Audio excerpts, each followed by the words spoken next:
नमस्ते दोस्तों। 27 जून को अंतर्राष्ट्रीय एमएसएमई दिवस मनाया गया था और उससे संबंधित अंतर्राष्ट्रीय कार्यक्रम का जयपुर में पहली बार आयोजन हुआ था, जिसमें हमारे राजस्थान के मुख्यमंत्री सीएम भजनलाल शर्मा उसमें शामिल हुए थे।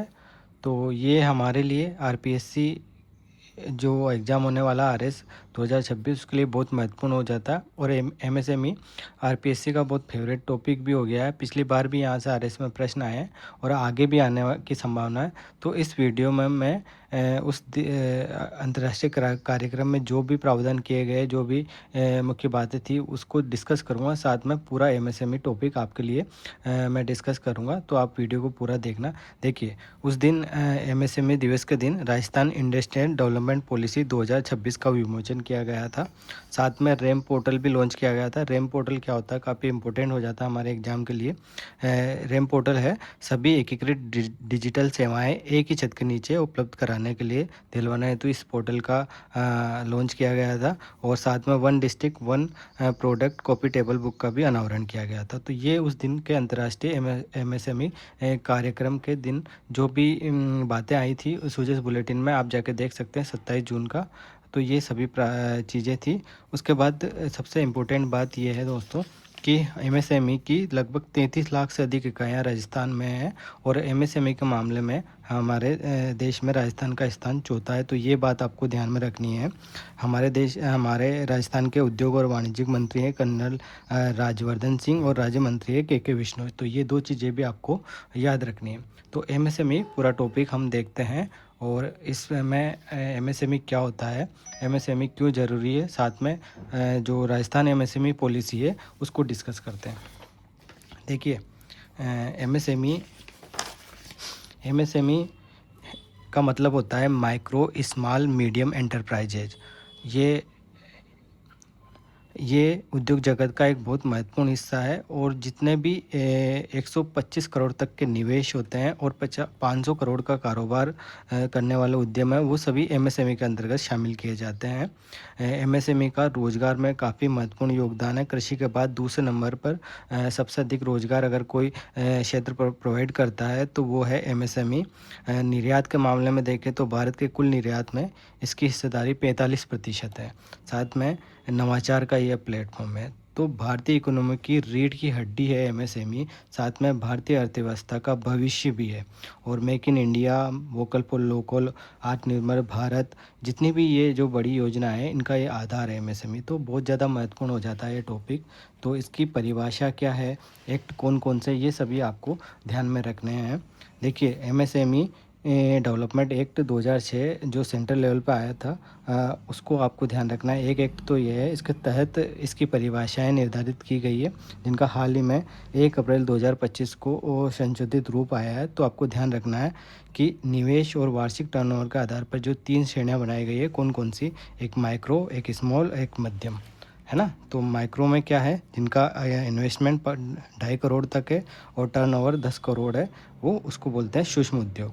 और जिनका इन्वेस्टमेंट 25 करोड़ और टर्नओवर है 100 करोड़, उनको बोलते हैं लघु उद्योग। और जिनका इन्वेस्टमेंट है 125 करोड़ और साथ में टर्नओवर है 500 करोड़, उनको बोलते हैं मध्यम उद्योग। इस तरह से सूक्ष्म, लघु और मध्यम उद्योग की जो परिभाषाएँ हैं 1 अप्रैल 2025 को जो इस एक्ट के तहत संशोधित होकर आई है उसको आपको ध्यान में रखना है। अगर बात करें राजस्थान के एमएसएमई एक्ट की, तो राजस्थान में राजस्थान एमएसएमई स्थापना और संचालन की सुविधा अधिनियम 2019 17 जुलाई को लागू किया गया। और इस अधिनियम के तहत ही राजस्थान की एमएसएमई इकाइयों को पंजीकृत किया जाता है और उनको स्वीकृति प्रमाण पत्र, अभिस्वीकृति प्रमाण पत्र दिए जाते हैं।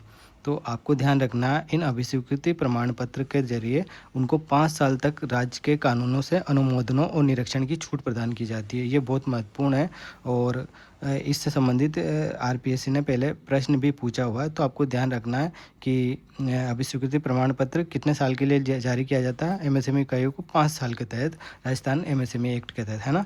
और साथ में इस एमएसएमई राजस्थान वाला अधिनियम कब लागू हुआ, 17 जुलाई 2019 को आपको ध्यान रखना है। साथ में राजस्थान उद्योग मित्र वेब पोर्टल भी लॉन्च किया गया था, तो ये भी महत्वपूर्ण है।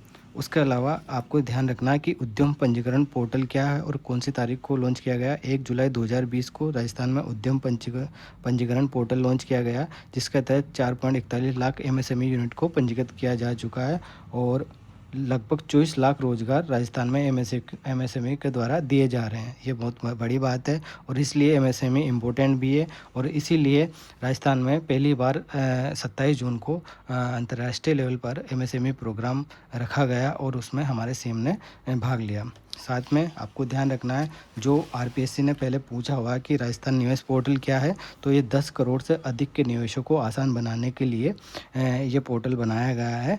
ये एक single window clearance single window scheme के तहत ये बना हुआ है। इसमें एक बोर्ड ऑफ इन्वेस्टमेंट होता है जिसके अध्यक्ष सीएम साहब होते हैं, इसलिए ये बड़े निवेशों से संबंधित है। आपको ध्यान में रखना है राजस्थान निवेश पोर्टल क्या है वृहत निवेशों के लिए।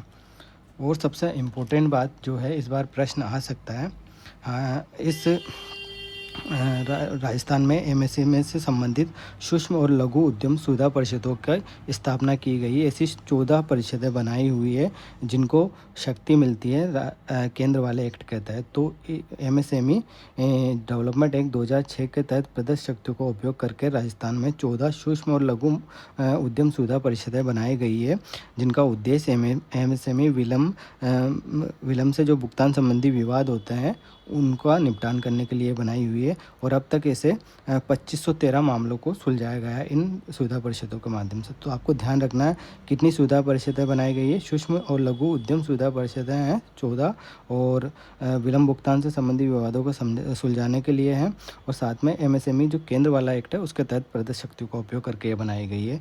ध्यान रखना है यहाँ पर एमएसएमई राजस्थान एक्ट अगर 2019 वाला लिख के आपसे प्रश्न पूछा जाए तो वो सेंटेंस गलत होगा। केंद्र के तहत जो एक्ट बनाया गया है उसके तहत प्रदत्त शक्तियों का उपयोग करके ये सूक्ष्म और लघु उद्यम सुविधा परिषदें बनाई गई है। इनकी संख्या 14 है, काफ़ी इंपॉर्टेंट है, इस बार यहाँ से प्रश्न आ सकता है, आपको ध्यान रखना है। दूसरी बात, अब जो है एमएसएमई पॉलिसी हमारे राजस्थान में आई है उसको डिस्कस कर लेते हैं। देखिए, राजस्थान एमएसएमई नीति 8 दिसंबर 2024 को जारी हुई थी और ये 31 मार्च 2029 तक जारी रहेगी और इसके तहत जो प्रावधान किए गए हैं वो काफ़ी इम्पोर्टेंट है। आरपीएससी में पहले भी ये प्रश्न पूछा है और इस बार फिर से ये प्रश्न पूछ सकती है, काफ़ी महत्वपूर्ण है इसके प्रावधान, आपको याद रखना है। देखिए, एमएसएमई इकाइयों के स्थापना और विस्तार पर रिप्स 2024 के तहत, रिप्स है राजस्थान इन्वेस्टमेंट प्रमोशन स्कीम 2024, काफ़ी महत्वपूर्ण है, इसको भी पढ़ेंगे, के तहत देय ब्याज अनुदान के अलावा 50 करोड़ तक की ऋण राशि पर अतिरिक्त 2% ब्याज अनुदान दिया जाएगा। इसका पहला प्रावधान है जो आपको ध्यान में रखना है। और नेशनल स्टॉक एक्सचेंज या बॉम्बे स्टॉक एक्सचेंज के तहत अगर आप पूंजी इकट्ठा करते हैं तो उसके माध्यम से यदि इक्विटी पूंजी जुटाते हैं तो आपको 15 लाख की एक मुश्त सुविधा मदद की जाएगी राजस्थान सरकार के द्वारा। और राष्ट्रीय या अंतर्राष्ट्रीय प्रमाणन आप प्राप्त करते हो या फिर बौद्धिक संपदा अधिकार के लिए आप अधिकार आप प्राप्त करते हो तो उससे होने वाले व्यय में आपको 50% या फिर अधिकतम 3 लाख की आपको मदद की जाएगी। आप प्रौद्योगिकी या सॉफ्टवेयर खरीदते हो राजस्थान सरकार के किसी इंस्टीट्यूशन से या भारत सरकार के किसी इंस्टीट्यूशन से, तो उसका व्यय राशि का 50% या फिर अधिकतम 5 लाख रुपए आपकी मदद की जाएगी इस नीति के तहत प्रावधानों में। और अगर आप अंतर्राष्ट्रीय मेलों में जाते हो, स्टॉल लगाते हो राष्ट्रीय अंतर्राष्ट्रीय मेलों में, तो आपको किराया दिया जाएगा और या दो यात्रियों हेतु व्यय का 75% या अधिकतम 1.5 लाख रुपए आपकी मदद की जाएगी। और लास्ट के जो 2 प्रावधान है, एक तो डिजिटलीकरण हेतु और दूसरा आप डिजिटलीकरण और सॉफ्टवेयर खरीदते हो और अपने उद्योगों को डिजिटल लेकर आते हो या फिर ई कॉमर्स के तहत आप सेल करते हो, ई कॉमर्स का उपयोग को बढ़ावा देते हो, तो इन सभी के लिए व्यय का 75% और अधिकतम 50 रुपये आपकी मदद की जाएगी। तो ये काफ़ी इम्पोर्टेंट प्रावधान है, आपको ध्यान ये रखना है। प्रौद्योगिकी अगर सॉफ्टवेयर आप राजस्थान और भारत सरकार से खरीदते हो तब आपको अधिकतम 5 लाख रुपए मदद की जाती है। अगर आप डिजिटलीकरण हेतु सॉफ्टवेयर और उपकरण खरीदते हो किसी से भी राजस्थान या भारत सरकार के अलावा, तो आपकी अधिकतम 50,000 रुपये मदद है। यहाँ 5 लाख का प्रावधान है, यहाँ 50,000 का प्रावधान है, ये ध्यान रखना है। ये यहाँ पे राजस्थान और भारत सरकार के तहत जो संस्थान है उनसे खरीद पर है ये। ठीक है। तो इस तरह से ये एमएसएमई के 6 प्रावधान हैं। MSME policy Rajasthan MSME policy के जो 2024 में आई थी और काफ़ी महत्वपूर्ण है, यहाँ से पहले भी प्रश्न आया हुआ है। तो ये 6 के 6 प्रावधान आपको अच्छे से याद रखना है और इसको काफ़ी सरल करके मैंने आपको बताया है। आप अगर आपके पास इकोनॉमिक सर्वे है तो वहाँ पे इस पॉलिसी को काफ़ी अच्छे से मेंशन किया हुआ, आप उसको जाके पढ़ेंगे। तो ये 6 ही प्रावधान है, आपको ऐसे कैसे उठ के आपके प्रश्न आएगा और आपको इनको तैयार करना है।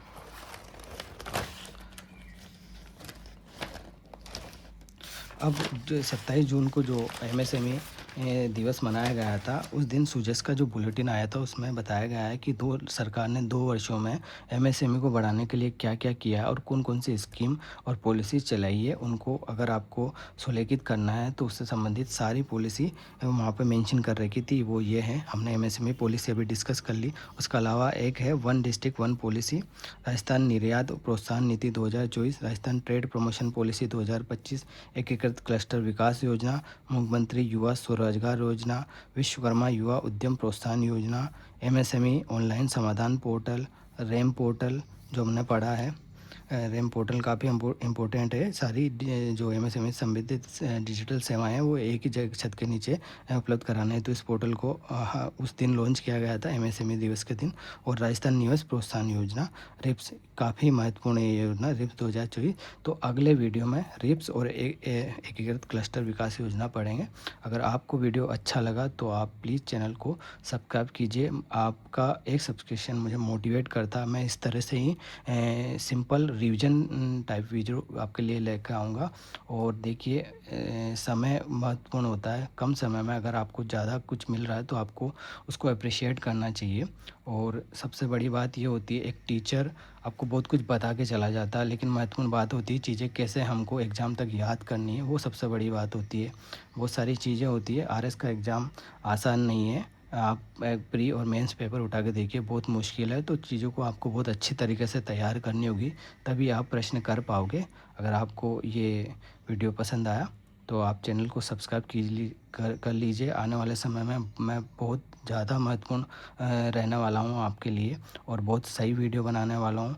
हर वीडियो मेरा यही कोशिश रहेगा कि आपका प्रश्न प्री में बने और मेंस में भी आप अपना आंसर लिख पाए। तो बिल्कुल एग्ज़ाम ओरिएंटेड पढ़ाई करने वाले हैं और वीडियो बनाने वाला। मैं कोई यूट्यूबर नहीं हूँ, मैं एक एस्पिरेंट हूँ, मैं कोई टीचर नहीं हूँ। तो मेरा फोकस यही रहेगा कि कम समय में खुद के लिए भी और आपके लिए भी मैं आपकी मदद कर पाऊँ। अगर आपको वीडियो अच्छा लगा तो आप चैनल को सब्सक्राइब कीजिए।